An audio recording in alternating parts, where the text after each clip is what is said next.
नमस्कार, मैं हूं जितेंद्र खिलनानी और आप देख रहे हैं हिंदुस्तान मेल न्यूज।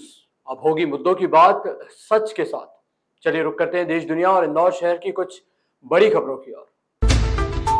इंदौर के विजयनगर थाना क्षेत्र में रहने वाले एक फरियादी द्वारा पुलिस को शिकायत दर्ज कराई गई थी कि पुलिस से जान पहचान होने की बात कहकर आपराधिक प्रकरण से निकालने के नाम पर लाखों रुपए ऐंठे गए हैं, जिस पर से पुलिस ने जांच पड़ताल के बाद धोखाधड़ी सहित विभिन्न धाराओं में प्रकरण दर्ज कर आरोपियों की तलाश शुरू कर दी है। इंदौर के विजयनगर थाना क्षेत्र में रहने वाले अंशुल नामक एक व्यक्ति द्वारा पुलिस को शिकायत दर्ज कराई गई कि उनके पिता किसी मामले में आरोपी हैं और इसी का फायदा उठाकर पिछले दिनों कुछ लोग उनसे मुलाकात करने के लिए आए और फिर पूरे मामले में पिता को राहत पहुंचाने की बात कहते हुए उनसे लाखों रुपए ऐंठ लिए गए, जिस पर से फरियादी ने पूरे मामले में पुलिस को शिकायत की थी। पुलिस ने शिकायत के आधार पर जांच पड़ताल करने के बाद धोखाधड़ी सहित ब्लैकमेलिंग के मामले में शिकायत दर्ज की है। बताया जा रहा है कि मुस्कान और समीर नामक व्यक्तियों द्वारा पुलिस से जान पहचान होने की बात कहकर ब्लैकमेलिंग की गई है। फिलहाल पुलिस ने पूरे मामले में नामजद प्रकरण दर्ज करने के साथ ही दोनों ही युवकों की तलाश शुरू कर दी है। दोनों के पकड़े जाने के बाद ही पूरे मामले का पूर्ण रूप से खुलासा होने की बात कही जा रही है। थाना विजयनगर क्षेत्र में एक फरियादी द्वारा शिकायत की गई थी कि उनके फादर किसी प्रकरण में आरोपी हैं और उनके उस प्रकरण में उनसे अवैध वसूली या थाने से परिचय होने की बात करके उनसे कुछ पैसे उनसे ऑनलाइन ट्रांसफर करवा लिए, जिसके संबंध में प्राथमिक जांच की गई थी। कुछ उनके द्वारा ऑडियो क्लिप भी दी गई थी और ऑनलाइन जो ट्रांजैक्शन है उसके एविडेंस दिए गए थे। प्रथम दृष्टया उसमें 420 और ब्लैकमेलिंग 384 आदि के उसमें तथ्य आए थे और उसी आधार पे 2 आरोपियों के विरुद्ध अपराध पंजीबद्ध किया गया। अभी विवेचना जारी है। इंदौर में फिर एक बार ऑनलाइन धोखाधड़ी का मामला सामने आया है, जिस पर से लसूड़िया पुलिस द्वारा करीब 1 दर्जन फरियादियों की शिकायत के आधार पर धोखाधड़ी सहित विभिन्न धाराओं में प्रकरण दर्ज किया गया है, जिसमें बताया जा रहा है कि ऑनलाइन बिल जमा करने से लेकर वर्क फ्रॉम होम के नाम से लाखों रुपए की धोखाधड़ी की घटना को अंजाम दिया गया है।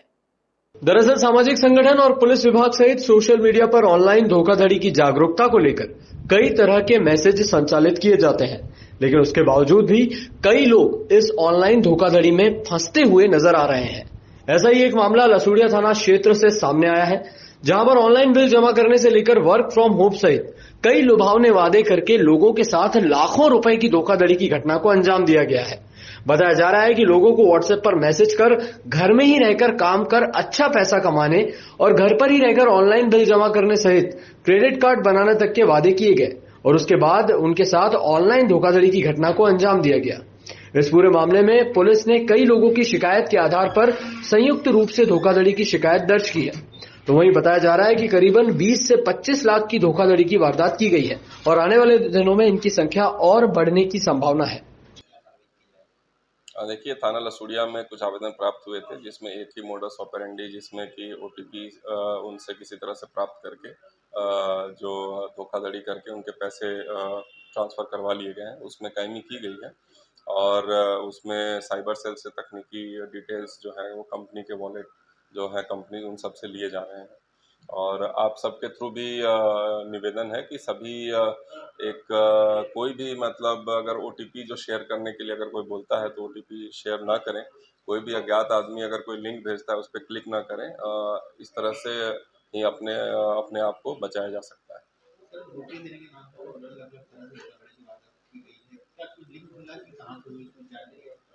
देखिए, जो भी साइबर फ्रॉड करते हैं वो काफ़ी शातिर तरीके से जहां वो रहते हैं जनरली उस एरिया में ना करके दूसरे एरियाज में करते हैं। तो अभी जो वॉलेट कंपनीज और जो बैंक्स में जो ट्रांजैक्शन हुए हैं उनकी जानकारी उन कंपनी से मांगी गई है। उसमें जो भी केवाईसी के डिटेल्स है उसके आधार पे आगे इन्वेस्टिगेशन किया जाएगा।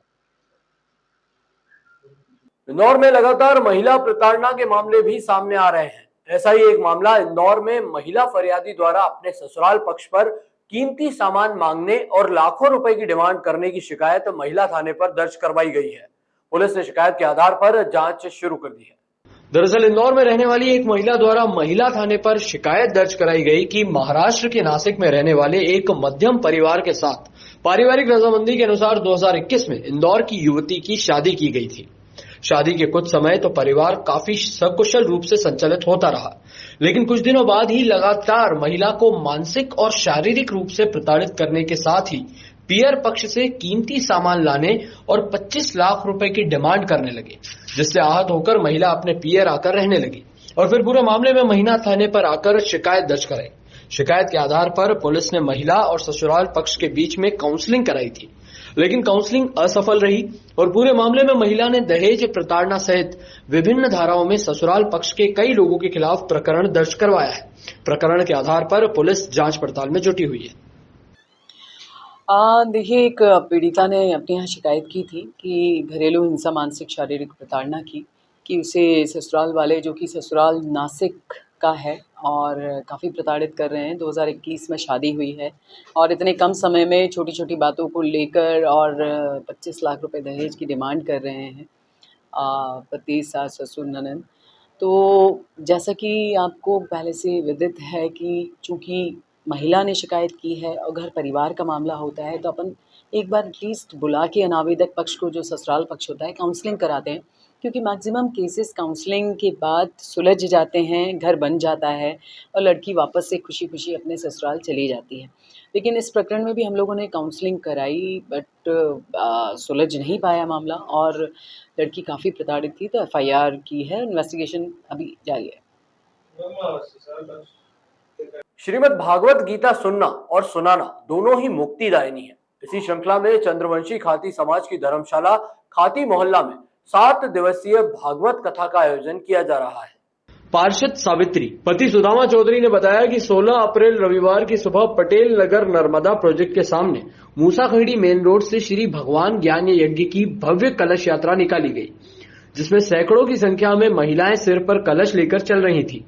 यात्रा चंद्रवंशी खाती समाज धर्मशाला खाती मोहल्ला मूसाखेड़ी कथा स्थल पर समाप्त हुई। कथा का वाचन देवी अर्पणा जी गोविंद मठ वृंदावन के मुखारविंद से किया जा रहा है। संगीतमय भागवत कथा में प्रतिदिन भक्तों की संख्या बढ़ती जा रही है। वहीं आयोजन समिति के द्वारा कथा का लाभ लेने आई जनता का स्वागत बड़े ही उत्साह के साथ किया जा रहा है। कथा में आगे राम जन्म उत्सव, कृष्ण जन्म उत्सव, रुक्मणी विवाह तथा सुदामा चरित्र की भी तैयारी की जा रही है। कथा के अंतिम दिन महाप्रसादी का वितरण किया जाएगा।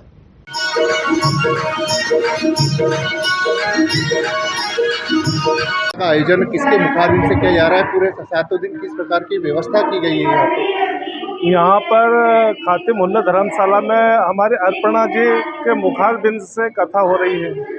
यहाँ सब धर्म प्रेमी जनता आराम से कथा सुन रही है। उसके बाद समाज के कुछ लोग, वार्ड के कुछ लोग और पूरे 54, 51, 52 के सभी धर्म प्रेमी जनता की तरफ से कोई आइसक्रीम खिला रहा है, तरह तरह के पकवान भी ला के खिला रहा है और भक्तों का अच्छे से स्वागत कर रहे हैं और बढ़िया धर्म प्रेमी जनता कथा सब श्रवण कर रही है। किस प्रकार की व्यवस्था है, किस प्रकार का आयोजन है? यहाँ व्यवस्था बहुत बढ़िया है, बहुत अच्छा चल रहा है और सभी लोग शांति से कथा सुन रहे हैं और ग्रहण कर रहे हैं। आखिरी दिन किस प्रकार की महाप्रसादी है? आखिरी में महाप्रसादी का आयोजन रखा गया है। जो भी प्रसाद श्रद्धाओं से और जो सहयोग से मिलेगा वो महाप्रसादी में बंटवारा करेंगे। आपका नाम और आपका पद? सुदामा चौधरी, पार्षद सावित्री सुदामा चौधरी, पार्षद पति। अखंड भारत के प्रथम चक्रवर्ती सम्राट चंद्रगुप्त मौर्य की जयंती पूरे भारत में 18 अप्रैल मंगलवार को मोराई समाजजन द्वारा बड़ी धूमधाम से मनाई गई। सम्राट श्री चंद्रगुप्त मौर्य जयंती के पावन अवसर पर कार्यकारिणी के तत्वाधान में एक विशाल वाहन रैली का आयोजन भी किया गया। श्री मुराई समाज के अध्यक्ष श्री प्यारेलाल जी हाडिया व सचिव मनोहर लाल हाडिया ने जानकारी के अनुसार सम्राट श्री चंद्रगुप्त मौर्य जयंती के पावन अवसर पर कार्यकारिणी के तत्वाधान में एक विशाल वाहन रैली का आयोजन भी किया। यह वाहन रैली मां कनकेश्वरी धाम गरबा ग्राउंड से शाम को प्रारंभ होकर हीरानगर मेन रोड होते हुए मौर्य प्रतिमा स्थल पर संपन्न हुई।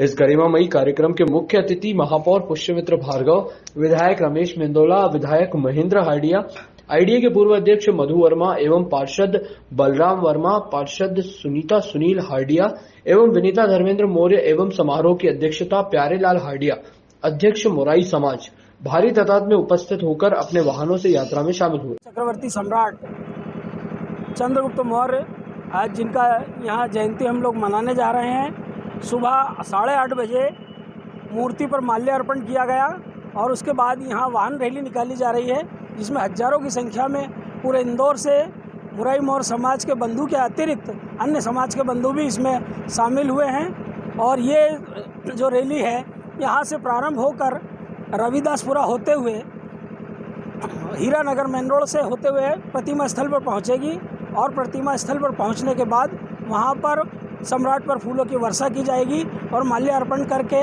ये रैली वापस यहीं कनकेश्वरी धाम पर समाप्त होगी। मेरा नाम प्यारेलाल हार्डिया, अध्यक्ष मुराई मोर समाज इंदौर।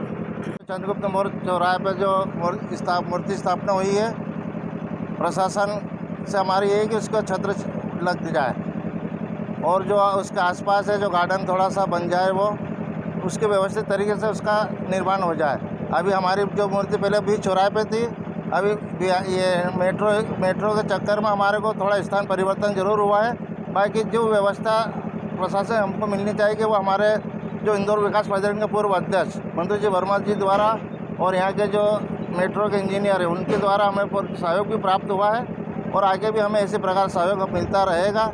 इसी अपेक्षा के साथ हम उनका शुक्रिया अदा करते हैं। और आज हम मौर्य जयंती मनाने जा रहे हैं। जो सुबह माल्यार्पण हुआ उसके बाद सुबह भी उपस्थिति अच्छी रही और अभी शाम को 5 बजे हम वाहन रैली के रूप में निकल रहे हैं और यहाँ से हीरानगर होते हुए रविदास नगर होते हुए वहाँ पे पुष्प वर्षा की जाएगी। पुष्प वर्षा करने के बाद में हम वहाँ से वापस इसी स्थान पर आएंगे और संगठन द्वारा यहाँ जलपान की व्यवस्था करी गई। हमारे सभी सामाजिक बंधुओं द्वारा यहाँ पे जलपान व्यवस्था रखी गई है ताकि हमारे जो साथीगण हमारे इंदौर को 10 क्षेत्रों में हमने बांट रखा है। 10 क्षेत्रों से हमारे वाहन रैली के रूप में आए हुए हैं और सभी समाज के जन आए हुए हैं यहाँ पे। आपका नाम? मेरा नाम मनोहर लाल मंजू हार्डिया, मुराई मोर समाज का सचिव हूँ।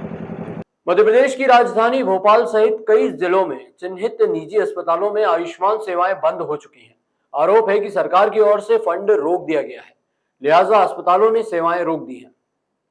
वहीं दूसरी ओर प्रदेश की आर्थिक राजधानी कहे जाने वाले इंदौर में चिन्हित निजी अस्पतालों में फिलहाल आयुष्मान कार्ड के अंतर्गत इलाज सेवाएं जारी हैं। मामले में सीएमएचओ डॉक्टर बीएस सेतिया ने आज बताया कि आयुष्मान कार्ड की सेवा के लिए इंदौर में जो भी चिन्हित अस्पताल हैं उनकी सेवा जारी है। सीएमएचओ ने कहा कि कुछ अस्पतालों की सीएम हेल्पलाइन नंबर पर कार्ड में एरर, कार्ड नहीं लगने, अधिक राशि वसूलने, अच्छे से इलाज नहीं करने जैसी कई तरह की शिकायतें मिल रही हैं, जिस पर स्वास्थ्य विभाग के द्वारा जांच हो रही है। जिला स्वास्थ्य अधिकारी डॉक्टर बीएस सेतिया ने बताया कि यदि कोई अस्पताल जांच में दोषी पाया जाता है तो उस पर कार्रवाई। आयुष्मान की सेवाएं लगभग बंद हो चुकी है सर। आरोप है कि फंड जारी नहीं हो रहा है। इंदौर में भी ऐसा कुछ देखने को मिल रहा है क्या? नहीं, अभी तो कर रहे हैं वो लोग। आयुष्मान के जो भी चिन्हांकित अस्पताल है और चिन्हांकित बीमारियों के लिए वो लोग काम कर रहे हैं अपने हिसाब से। अगर कहीं कुछ ऐसा भी कुछ अस्पतालों की शिकायतें आ रही कि वो भर्ती करते हैं और फिर उसके बाद वो आयुष्मान कार्ड नहीं लग रहा है या फिर उनका रिजेक्ट हो रहा है या एरर आ रहा है, तो ये परेशानी ज़रूर आ रही है। उसकी वजह से सीएम हेल्पलाइन भी उसमें लग रही। कहीं कहीं पर ये भी शिकायत मिल रही है कि आयुष्मान कार्ड के पैसे भी ज़्यादा ले रहे हैं या कुछ भी कर रहे हैं, तो हम लोग उसको दिखवा रहे हैं पूरी शिकायत शाखा से और जो भी जैसे भी रहते हैं उनके उसके हिसाब से कार्रवाई भी करवा रहे हैं। सर, आप समय समय पर इंस्पेक्शन भी करते हैं। अभी तक कोई ऐसा कोई अस्पताल का स्टेटस सामने आया है क्या कि जिसको डिफॉल्टर हो या किसी तरह से सेवा में तकलीफ दे रहा हो? नहीं, ऐसे बहुत ज़्यादा ऐसे देखने में नहीं है और जो भी ऐसे लगता है तो हम लोग उनको बाकायदा नोटिस देते हैं उनको। और क्योंकि आयुष्मान योजना डायरेक्ट भोपाल से ही इसमें है, उनका पेमेंट भी वहीं से हो रहा है। लेकिन अभी सर किसी तरह का कोई आदेश नहीं है? अभी ऐसा और कोई यहाँ से आदेश नहीं। शिकायत रहती है वो शिकायत को हम लोग जरूर उसको शिकायत शाखा से कंप्लेंट कराते हैं और जैसा भी रहता है उसका कर लेते हैं।